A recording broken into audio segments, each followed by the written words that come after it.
وأحسن منك لم تر قط عيني وأجمل منك لم تلد النساء خلقت مبرأ من كل عيب خلقت مبرأ من كل عيب كأنك قد خلقت كما تشاء كتاب أنزلناه إليك مبارك ليدبروا آياته وليتذكر أولو الألباب. یہ کتاب برکت والی ہے جسے ہم نے آپ کی طرف نازل فرمایا ہے تاکہ دانش مند لوگ اس کی آیتوں میں غور و فکر کریں اور نصیحت حاصل کریں. اللہم صلی علی سیدنا محمد وعلی آل سیدنا محمد بعدد کل ذرۃ مئۃ الف الف مرۃ.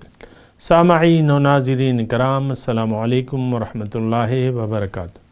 سامعین کرام، سورہ بقرہ درس نمبر 156 آیت نمبر 185 حصہ سوم. آج کا موضوع دین آسان ہے. اس کے ساتھ آج کے سبق کا آغاز کرتے ہیں. سب سے پہلے گزشتہ سبق کا اعادہ ہوگا. اعوذ باللہ من الشیطان الرجیم. پناہ مانگتا ہوں میں اللہ کی شیطان مردود سے. بسم اللہ الرحمن الرحیم. شروع اللہ کے نام سے جو بڑا مہربان نہایت رحم والا ہے.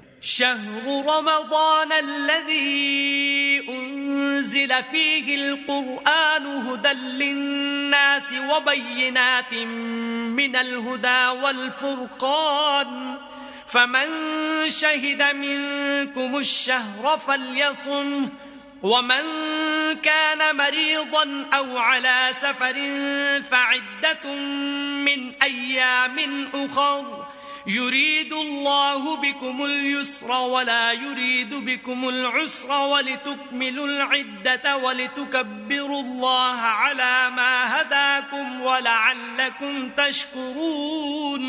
روزوں کا مہینہ رمضان کا مہینہ ہے جس میں قرآن اول نازل ہوا، جو لوگوں کا رہنما ہے اور جس میں ہدایت کی کھلی نشانیاں ہیں اور جو حق و باطل کو الگ الگ کرنے والا ہے. تو جو کوئی تم میں سے اس مہینے میں موجود ہو چاہیے کہ پورے مہینے کے روزے رکھے، اور جو بیمار ہو یا سفر میں ہو تو دوسرے دنوں میں رکھ کر ان کا شمار پورا کر لے. خدا تمہارے حق میں آسانی چاہتا ہے اور سختی نہیں چاہتا، اور یہ آسانی کا حکم اس لیے دیا گیا ہے کہ تم روزوں کا شمار پورا کر لو، اور اس احسان کے بدلے کہ خدا نے تم کو ہدایت بخشی ہے تم اس کو بزرگی سے یاد کرو اور اس کا شکر کرو. سامعین کرام، سورہ بقرہ آیت نمبر 185 نمبر آیت میں تھوڑا سا مضمون رہتا ہے اور کوشش کرتے ہیں کہ اس کو بھی دیکھیں اور سمجھنے کی کوشش کریں. بہت سے نقطے ہیں اس میں. پہلے میں ترجمہ پڑھ لیتا ہوں. شہر رمضان الذی انزل فیہ القرآن. رمضان وہ مہینہ ہے جس میں نازل ہوا ہے قرآن. ہدن ہدایت ہے لوگوں کے لیے، واضح دلائل ہیں ہدایت کے. فرقان حق و باطل میں امتیاز ہے. فمن شہد منکم الشہر فلیصمہ. پس تم میں سے جو اس مہینے کو پائے تو اس کو چاہیے کہ اس میں روزہ رکھے. ومن کان مریضا. اور جو تم میں مریض ہو یا سفر میں ہو فعدۃ من ایام اخر. تو وہ گنتی دوسرے دنوں میں پوری کر لے. روزہ رکھنا ہے یا ادا یا قضا. یرید اللہ بکم اليسر. اللہ تعالیٰ تم پہ آسانی چاہتا ہے. ولا یرید بکم العسر. اور تم پہ سختی نہیں چاہتا. ولتکملوا العدۃ. اور تاکہ مکمل کرو تم گنتی. وَلِتُكَبِّرُ اللَّهَ عَلَى مَا هَدَاكُمْ. تاکہ تم اللہ کی بڑائی بیان کرو جو اس ہدایت سے اس نے تمہیں نوازا ہے، وَلَعَلَّكُمْ تَشْكُرُونَ، اور یہ سارے احکامات اس لیے ہیں تاکہ تم شکریہ ادا کرو اللہ تعالیٰ کا۔ بہرحال سامعین کرام، رمضان المبارک کی فضیلت یعنی برکت اور فضیلت یہ ہے کہ اس میں قرآن جو اللہ کا کلام ہے، جو اللہ کی صفت ہے، ہمارے لیے نازل کیا ہے اللہ تعالیٰ نے۔ اس میں ہدایت ہے، لوگوں کے لیے ہدایت ہے۔ دیکھیں، اس کو محض پڑھنے کے لیے نہیں نازل فرمایا اللہ تعالیٰ نے، قرات کے لیے نہیں۔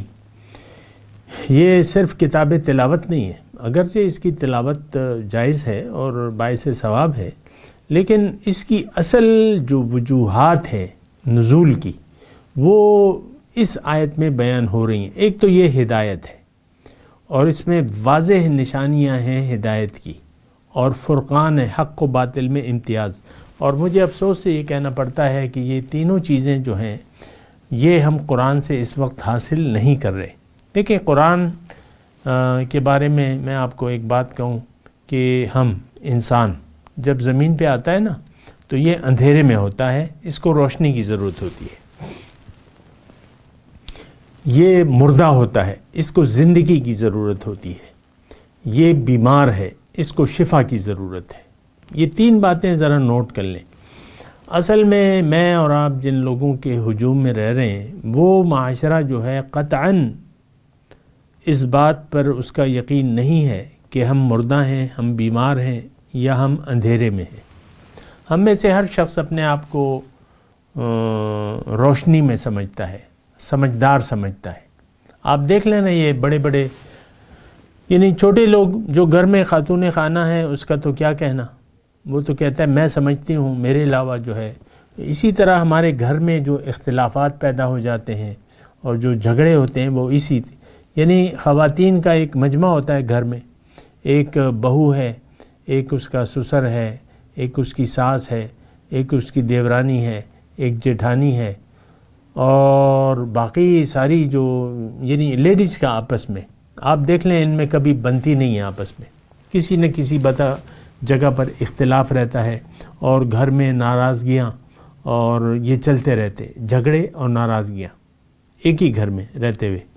یعنی کوئی عورت دوسرے عورت سے ایسا تعلق نہیں رکھتی جو خوشی کا ہو، بس ایک مجبوری کے تحت سب لوگ رہتے ہیں گھر میں۔ اور بہرحال تو یہ کیا، یہ ہر ایک کہتا ہے کہ میں ٹھیک ہوں، ساس کہتی ہے کہ بھئی میں، اور بہو کہتی ہے کہ میں۔ اب یہ ساری میں جو ہے یہ تو ہم میں موجود ہے، اس سے تو انکار نہیں ہے، خواہ وہ عورت ہے یا مرد ہے، ہر ایک میں اپنی میں موجود ہے۔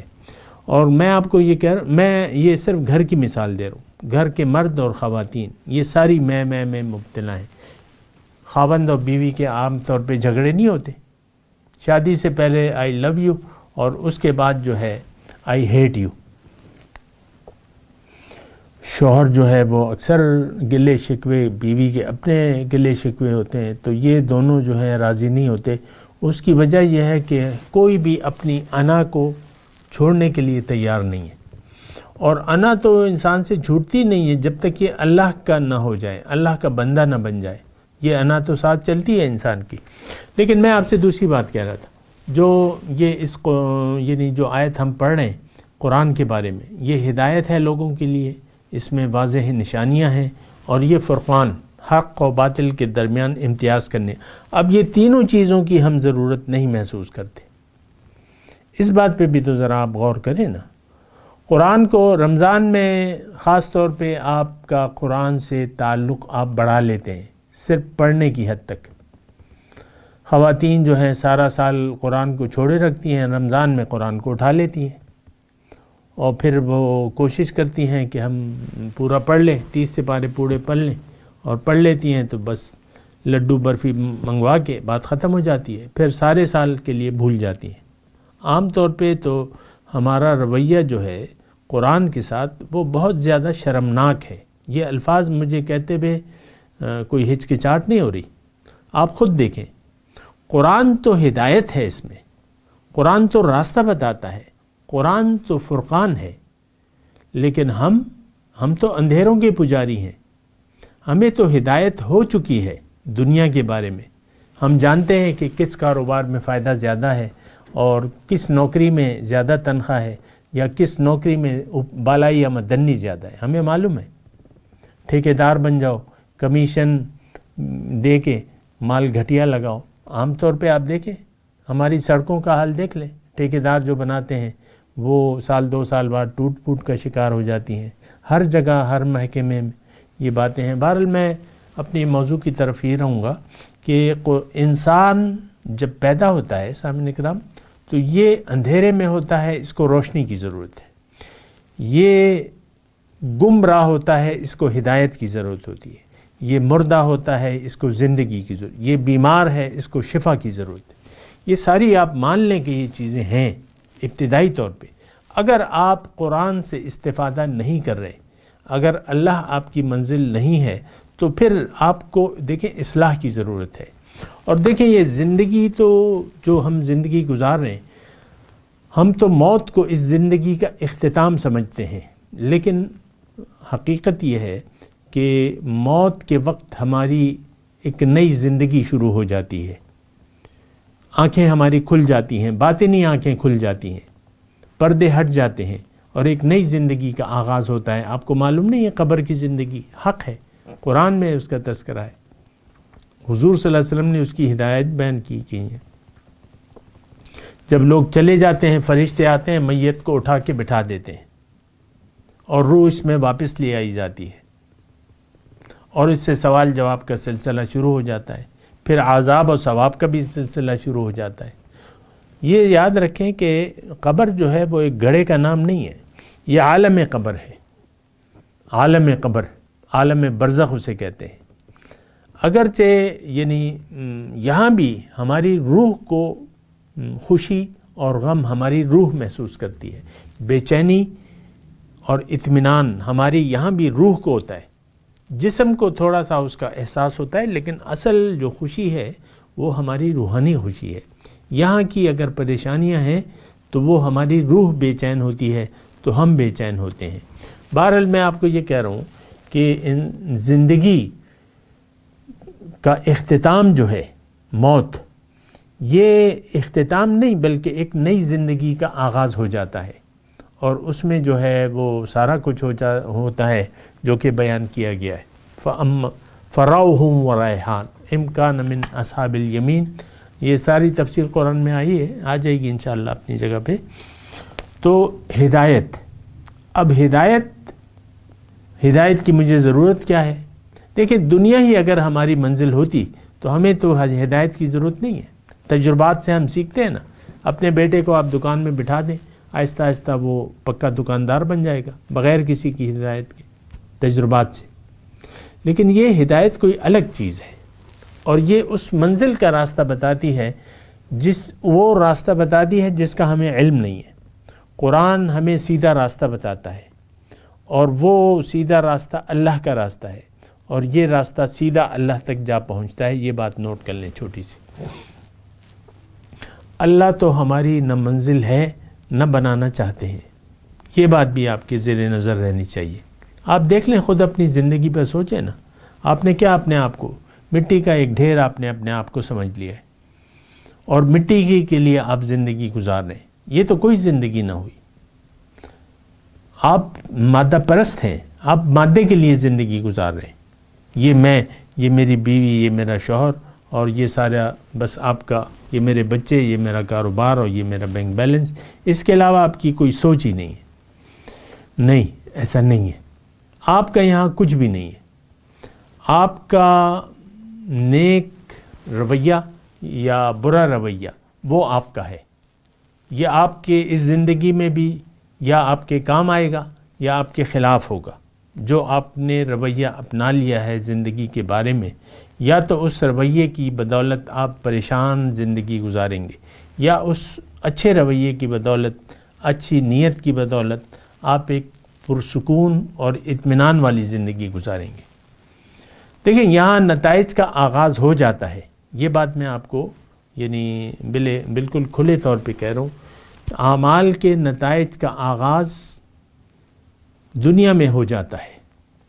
دنیا میں اگر اللہ کی یاد سے آپ کا دل غافل ہے تو آپ کی زندگی بدحال زندگی گزرے گی، یہ اللہ تعالیٰ کا وعدہ ہے۔ من اعرض عن ذکری فإن له معیشۃ ضنکا، جس نے بھی میری یاد سے منہ موڑ لیا اس کی زندگی میں اس پر تنگ کر دوں گا۔ وَنَحْشُرُهُ يَوْمَ الْقِيَامَةِ عَامًا، قیامت کے دن میں اس کو اندھا اٹھاؤں گا۔ تو دیکھیں ہم جیسی زندگی گزار رہے ہیں نا، اس سے لگتا یوں ہے کہ ہم سب قیامت کے دن اندھے اٹھائے جائیں گے۔ تو وہ اندھے پھر پوچھیں گے، ہم پوچھیں گے اللہ سے، قال رب لم حشرتنی اعمی وقد کنت بصیرا، اے میرے اللہ تو نے مجھے اندھا کیوں اٹھایا، میں تو خوب دیکھنے بھالنے والا تھا۔ قال کذالک اتتک آیاتنا فنسیتها وکذالک اليوم تنسی، اللہ تعالیٰ فرمائے گا دیکھو حق تمہارے پاس آیا تھا، تم نے اس حق کو بھلا دیا، آج میں تمہیں اپنی رحمت سے بھلا دوں گا۔ وَكَذَلِكَ نَجْزِي مَنْ أَسْرَفَ وَلَمْ يُؤْمِنْ بِآيَاتِ رَبِّهِ، اسی طرح میں بدلہ دیتا ہوں جو حد سے تجاوز کرتا ہے اور اپنے رب کے احکامات پر یقین نہیں رکھتا۔ تو بہرحال دیکھیں بات ہے بڑی بنیادی، اور اس بات کا تعلق براہ راست آپ سے ہے، آپ خاتون ہیں، آپ مرد ہیں، جو بھی ہیں آپ، لیکن قرآن ہدایت ہے، اللہ کو منزل بنا لیں، باطن کو مقصود بنائیں، باطن جو نظر نہیں آ رہا وہ حقیقت ہے اصل، اور باطن کی واحد حقیقت اللہ کو منزل حیات بنا لیں، اللہ کو مقصود حیات بنا لیں، اللہ کی طرف رخ پھیر لیں، پھر جائیں اس کی طرف، رجوع الی اللہ، اور پھر اللہ کے راستے پر چلنے کا عزم کر لیں۔ قرآن کے حکم، ہدایت، قرآن کی ہدایت اور رسول کے طریقے کے مطابق زندگی گزارنے کا عزم کر لیں، اور زندگی اللہ کی مرضی سے گزاریں۔ مقامی طور پر ایک اہل اللہ والے کو اپنا رہنما بنا لیں، جو سچا شخص ہو اس کی معیت میں بیٹھیں۔ یا ایھا الذین آمنوا اتقوا اللہ وکونوا مع الصادقین واتبع سبیل من اناب الی، تو اس کو اپنا رہنما بنا لیں، اس کی صحبت میں بیٹھیں، اہل یقین کی صحبت میں بیٹھیں، آپ یقین والے بن جائیں گے، اور وہ آپ کو رہنمائی بھی دے گا اللہ کے راستے کی طرف، تو آپ بامراد ہو جائیں گے، کامیاب ہو جائیں گے۔ اب یہ باقی جو چیزیں ہیں، اب یہ پھر آپ کے مدد آئیں گی۔ رمضان کا مہینہ آیا، آپ یعنی حصول ثواب اور احتساب کی نیت سے رمضان کا آغاز کر دیں اللہ کو راضی کرنے کے لیے، اور تمام تقاضے پورے کریں، صرف بھوک پیاس نہیں، تمام تقاضے پورے کریں، ہر چیز سے رک جائیں، ہر بری چیز سے رک جائیں، اپنے آپ کو روک لیں اور اس کی تربیت حاصل کریں، غصہ نہ کریں، حسد نہ کریں، بغض نہ کریں، معاف کر دیا کریں لوگوں کو۔ تو یہ ساری آپ ایک تربیتی پروگرام آپ گزاریں گے ایک مہینے میں، آپ دیکھیں گے تو آپ میں تقوی پیدا ہو جائے گا، جیسے کہ ابھی ہم نے گزشتہ آیت میں وہ پڑھی تھی، یا ایھا الذین آمنوا کتب علیکم الصیام کما کتب علی الذین من قبلکم لعلکم تتقون۔ صفت تقوی پیدا کرنے کے لیے اللہ تعالیٰ نے ہمیں یہ نعمت رمضان المبارک کی نعمت دی ہے، لعلکم تتقون، تاکہ تم بچ جاؤ۔ دیکھیں صفت تقوی جو ہے یہ ایک صفت ہے، اور یہ بھی نوٹ کر لیں کہ جنت متقین کے لیے ہے۔ جو لوگ صفت تقوی اپنا لیتے ہیں جنت اللہ تعالیٰ ان کے لیے لکھ دیتا ہے اسی دنیا میں، اور پھر بشارت بھی ان کو دیتا ہے، لہم البشریٰ فی الحیات الدنیا، ان کو بشارت بھی دیتا ہے۔ لیکن یہ صفت تقوی اپنے اندر پیدا کرنی ہے۔ عام طور پہ اگر ہم اپنے معاشرے کو دیکھیں تو صفت تقوی سے ہم محروم ہیں۔ اس کی وجہ یہ ہے کہ ہم نے دنیا کو اپنا مقصود، محبوب و مطلوب بنا لیا ہے، اور ہم من چاہی زندگی گزار رہے ہیں۔ اللہ تعالیٰ کی ہدایات اور قرآن کو نظر انداز کر کے ہم زندگی گزار رہے ہیں۔ قرآن سے ہمارا کیا تعلق ہے؟ کوئی تعلق نہیں ہے سوائے پڑھنے کے، پڑھ لیا۔ رمضان میں زیادہ ہو تو آپ نے تراویح کا اہتمام کر لیا، اور اس میں قاری صاحب کے پیچھے، حافظ صاحب کے پیچھے ایک قرآن مبارک آپ نے، تو اس کا تو آپ کو کوئی فائدہ نہیں ہے۔ دیکھیں قرآن تو نصیحت ہے، ان ھذہ تذکرہ، یہ ایک نصیحت ہے، فمن شاء اتخذ الی ربہ سبیلا، جس کا جی چاہے اپنے رب کی طرف راستہ اپنا لے۔ تو یہ نصیحت تو ہمارے لیے کم از کم نہیں ہے، یعنی جس طریقے سے ہمارا سلوک ہے قرآن پاک کے ساتھ، تو اس سے یعنی ہمارا یہ کوئی ہمارے لیے خاص بات نہیں ہے۔ یہ قرآن پاک، قرآن کی میں تذکرہ کر رہا ہوں، اور آپ مسلمان ہیں، مسلمانی کا دعویٰ کرتے ہیں، لیکن افسوس یہ ہے کہ ہم زیادہ مستقیم سے ہٹ گئے ہیں، ہم گم راہ ہیں، ہم بھٹک گئے ہیں، ہم نے منزل دنیا کو بنا لیا ہے۔ تو بہرحال یہ آپ نے سوچنا اور سمجھنا ہوگا۔ تو اللہ تعالیٰ نے اس میں فرمایا فمن شہد منکم الشہر فلیصمہ، جو متقی بننا چاہتا ہے، جو صفت تقوی اپنے اندر پیدا کرنا چاہتا ہے، تو اس کو چاہیے کہ رمضان کے روزے لازمی رکھے۔ ومن کان مریضا، ہاں اگر کوئی مریض ہو یا سفر میں ہو تو وہ دوسرے دنوں میں اپنے گنتی پوری کر لے۔ جہاں تک مریض کا تعلق ہے تو آپ میں اگر ایسا مرض ہے، باقی تو تفصیلات ہیں، میں تھوڑی سی بات کر لوں کہ اگر مرض آپ کا ایسا ہے کہ آپ روزہ رکھ سکتے ہیں تو آپ روزہ رکھ لیں، اور اگر ڈاکٹر آپ کو کہے کہ روزہ آپ کو، آپ کی صحت کو، آپ کے بدن کو نقصان پہنچائے گا تو پھر اجازت ہوتی ہے، لیکن بہانہ نہیں ہونا چاہیے کہ میری طبیعت خراب ہے آج میں روزہ نہیں رکھوں گا، ایسی بات نہیں ہے۔ روزہ تو آپ کو رکھنا پڑے گا۔ رمضان میں اگر آپ اپنے روزے پورے رکھ لیتے ہیں کوشش کر کے، تو بنا رمضان کے روزے رکھنا نسبتاً زیادہ مشکل ہوتا ہے، کیونکہ روزے میں تو ایک ماحول ہوتا ہے نا، سارے لوگ اٹھتے ہیں سحری کو، سارے لوگ افطاری پہ بیٹھتے ہیں، سارے لوگوں کی کھانے کی ترتیب ایک ہوتی ہے۔ تو اس رمضان میں اگر آپ روزے رکھنے کی کوشش کریں تو رکھیں، اجازت ہے۔ دیکھیں یہاں جو فقہی مسئلہ ہے، جو اس کی تفصیل ہے، یہ ہے کہ مریض اور مسافر دونوں کو اجازت ہے، لیکن مریض کو اگر ڈاکٹر اجازت دیتا ہے تو وہ رکھ لے۔ سفر ہے، سفر میں مطلقاً اجازت ہے روزہ نہ رکھنے کی، چاہے سفر بہت ہی آرام دہ کیوں نہ ہو۔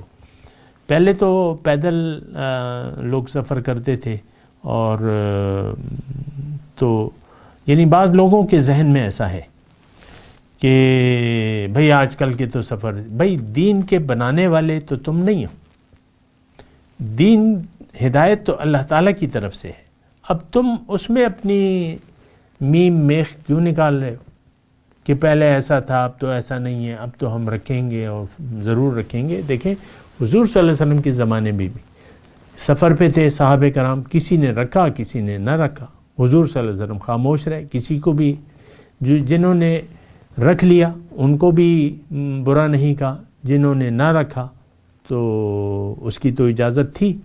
تو اس زمانے میں بھی ایسا تھا، تو یہ مطلقاً اجازت ہے۔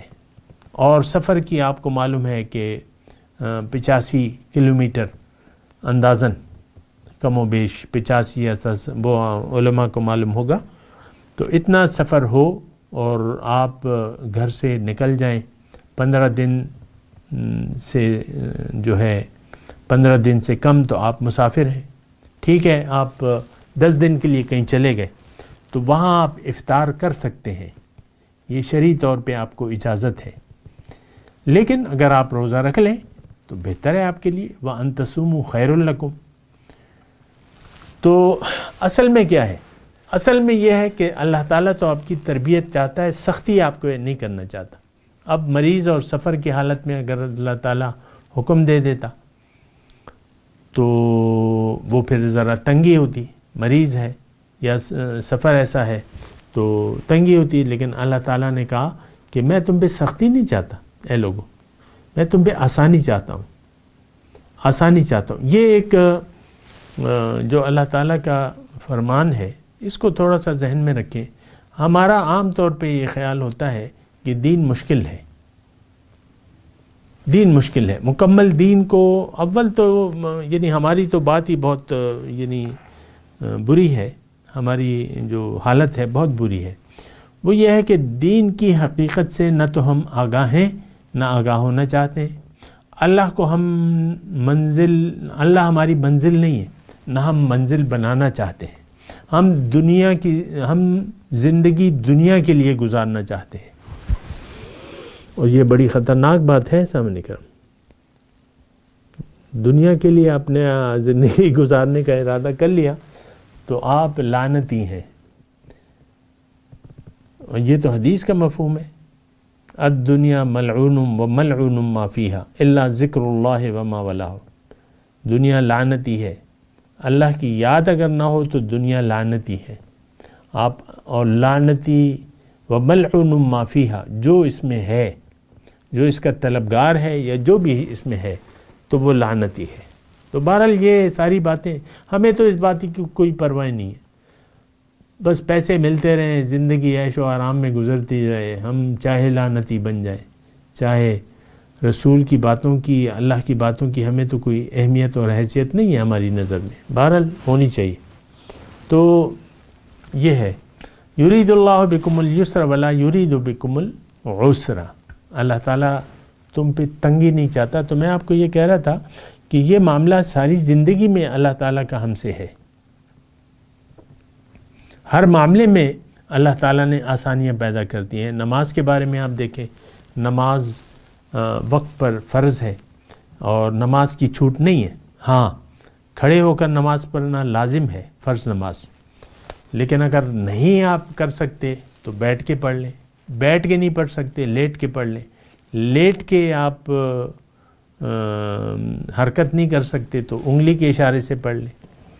وضو لازم ہے، فرض ہے. وضو کرنا نماز کے لیے شرط ہے. لیکن اگر آپ پانی آپ کو نقصان دے دے یا پانی نہیں ہے تو تیمم کر لیں. یا پانی ہے لیکن آپ کا ہاتھ زخمی ہے یا اس طرح نا کوئی عذر ہے تو آپ تیمم کر لیں. یہ آسان، ہر معاملے میں آسانی ہے. آپ کا مثال کے طور پہ پاکی نہیں ہو رہی کسی بھی وجہ سے، اس کی تفصیلات ہیں، لیکن اگر نہیں ہو رہی، ایک جگہ سے خون بہہ رہا ہے، مثال کے طور پہ خون بہہ رہا ہے، اور تو خون تو ناپاک ہے اور بہنا جو ہے اس سے وضو بھی ٹوٹ جاتا ہے. لیکن اگر مجبوری ہو گئی، ٹھیک ہے، ایک دفعہ بس خون کو صاف کر کے پٹی باندھ لیں، خون بہتا رہے، آپ کی نماز ہو جائے گی. تو یہ اللہ تعالیٰ کی ساری زندگی میں ہمارے لیے آسانیاں ہیں. ہم اللہ تعالیٰ کے بندے ہیں. وَمَا اللَّهُ يُرِيدُ ظُلْمًا لِلْعِبَادِ. اللہ تعالیٰ اپنے بندوں پہ زیادتی نہیں کرتا. إِنَّ اللَّهَ بِالنَّاسِ لَرَؤُوفٌ الرَّحِيمٌ. اللہ تعالیٰ اپنے بندوں پر بہت شفیق و مہربان ہے. تو ایک پالیسی ہے اللہ تعالیٰ کی ہمارے بارے میں کہ اللہ تعالیٰ آسانیاں دے، آسانیاں. دین آسان ہے اور اللہ تعالیٰ تنگی نہیں چاہتا، آسانی چاہتا ہے. یہ ایک جملہ یاد رکھیں کہ یرید اللہ بکم الیسر ولا یرید بکم العسر. اور دین سارے کا سارا آسان ہے. اصل میں ہم مشکل اس لیے سمجھتے ہیں اس کو کہ ہماری نیت نہیں ہے. اللہ نہ ہماری منزل ہے نہ بنانا چاہتے ہیں. تو جب اب یہ صراط مستقیم تو اسی کے لیے ہے. جو لوگ اللہ کے بندے ہیں وہ جو اللہ تعالیٰ کا جو طریقہ کار ہے، خصوصاً مشکلات اور تکلیفیں اور یہ اس سب کا جو ہم نے ابھی پڑھا ہے نا، تو بہت اچھے طریقے سے وہ اپنے سارے معاملات کو نپٹا دیتے ہیں. کوئی بھی چیز رکاوٹ نہیں بنتی. یرید اللہ بکم الیسر ولا یرید بکم العسر ولتکملوا العدۃ ولتکبروا اللہ علی ما ہداکم. تاکہ تم اللہ کی بڑائی بیان کرو جو اس نے تمہیں ہدایت دی ہے، وَلَعَلَّكُمْ تَشْكُرُونَ، اور تاکہ تم شکریہ ادا کرو. بہرحال یہ سارے مضمون ہیں اور اللہ تعالیٰ کا شکریہ میں ادا کرتا ہوں کہ اس نے ہمیں اپنے خاص مہینے کی ہمیں ترغیب دی. اس میں اس کو ہم نے بیان بھی کیا اور سمجھنے کی اس نے توفیق عطا فرمائی. اور میں تلاوت کرتا ہوں، میرے ساتھ دہرائیے. اعوذ باللہ من الشیطان الرجیم، بسم اللہ الرحمن الرحیم. شهر رمضان الذي أنزل فيه القرآن هدى للناس وبينات من الهدى والفرقان فمن شهد منكم الشهر فليصمه ومن كان مريضا أو على سفر فعدة من أيام أخر يريد الله بكم اليسر ولا يريد بكم العسر وَلِتُكْمِلُوا الْعِدَّةَ وَلِتُكَبِّرُوا اللَّهَ عَلَى مَا هَدَاكُمْ وَلَعَلَّكُمْ تَشْكُرُونَ۔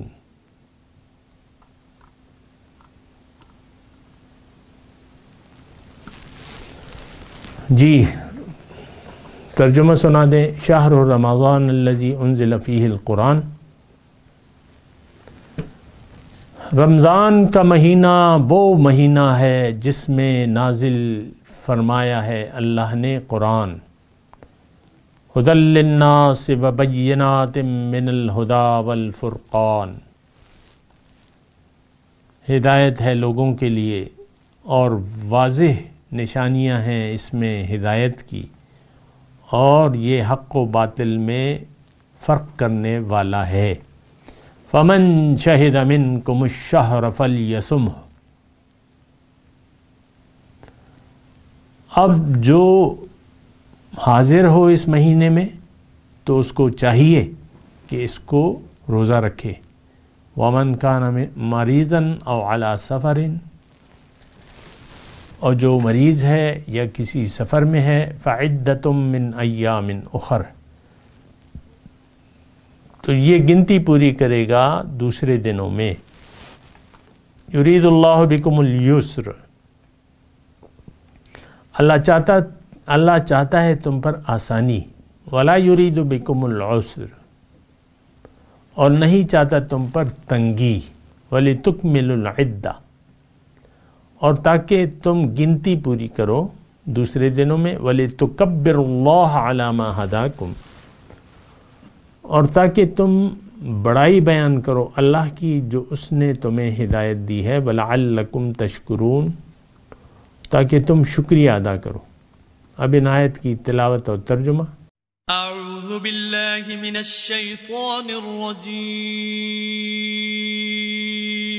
پناہ مانگتا ہوں میں اللہ کی شیطان مردود سے۔ بسم اللہ الرحمن الرحیم،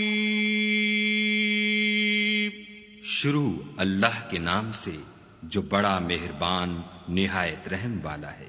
شہر رمضان الذی انزل فیہ القرآن ھدی للناس وبینات من الھدی والفرقان، فمن شہد منکم الشہر فلیصمہ، ومن كان مريضا أو على سفر فعدة من أيام أخر يريد الله بكم اليسر ولا يريد بكم العسر ولتكملوا العدة ولتكبروا الله على ما هداكم ولعلكم تشكرون۔ روزوں کا مہینہ رمضان کا مہینہ ہے جس میں قرآن اول نازل ہوا، جو لوگوں کا رہنما ہے اور جس میں ہدایت کی کھلی نشانیاں ہیں اور جو حق و باطل کو الگ الگ کرنے والا ہے، تو جو کوئی تم میں سے اس مہینے میں موجود ہو چاہیے کہ پورے مہینے کے روزے رکھے، اور جو بیمار ہو یا سفر میں ہو تو دوسرے دنوں میں رکھ کر ان کا شمار پورا کر لے۔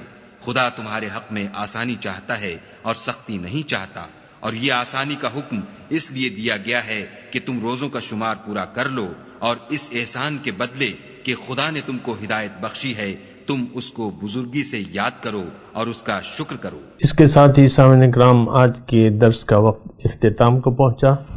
انشاءاللہ اگلے درس میں ملاقات ہوگی۔